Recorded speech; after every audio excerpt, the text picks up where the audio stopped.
વડાપ્રધાન મોદીના મહાસ્વાગતની તૈયારીઓ નવલખી મેદાનમાં 100 થી વધુ બસો અને નાગરિકો માટે ફૂડ પેકેટ્સની વ્યવસ્થા કરાઈ।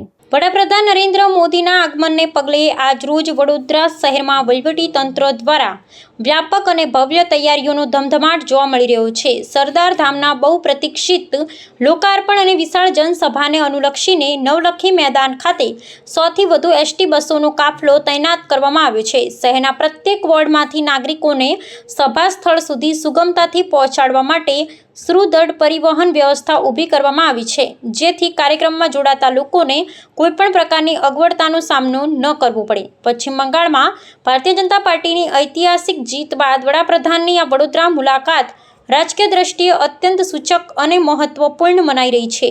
કાર્યક્રમના વિશેષ આકર્ષણ સમાન આજે સાંજે ગદા સર્કલથી જૂના એરપોર્ટ સુધી એક ભવ્ય રોડ શોનું આયોજન કરવામાં આવ્યું છે, જેને લઈને નગરજનોમાં અનેરો ઉત્સાહ વ્યાપેલો છે। આ સમગ્ર રૂટ પર ચુસ્ત સુરક્ષા કવચ પૂરું પાડવા તેમજ ટ્રાફિકના સુચારુ નિયમન માટે પોલીસ અને વહીવટી તંત્ર દ્વારા સઘન મોનિટરિંગ કરવામાં આવી રહ્યું છે। સરદાર ધામ ખાતે યોજાનારી પ્રચંડ સભામાં ઉમટી પડનારી જનમેદની માટે તંત્ર દ્વારા ભોજન અને પીણાની પણ ઝીણવટભરી વ્યવસ્થા સુનિશ્ચિત કરવામાં આવી છે।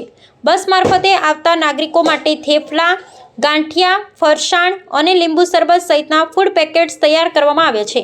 આ સમગ્ર આયોજનને સફળ બનાવવા મહાનગરપાલિકાના ફૂડ વિભાગ, અર્બન હેલ્થ સેન્ટરના કર્મચારીઓ અને મેકેનિકલ વિભાગના ઉચ્ચ અધિકારીઓ સતત ખડે પગે કામગીરી કરી રહ્યા છે, જે વડાપ્રધાનના ભવ્ય સ્વાગત પ્રત્યેની વહીવટી તંત્રની પ્રતિબદ્ધતા દર્શાવે છે।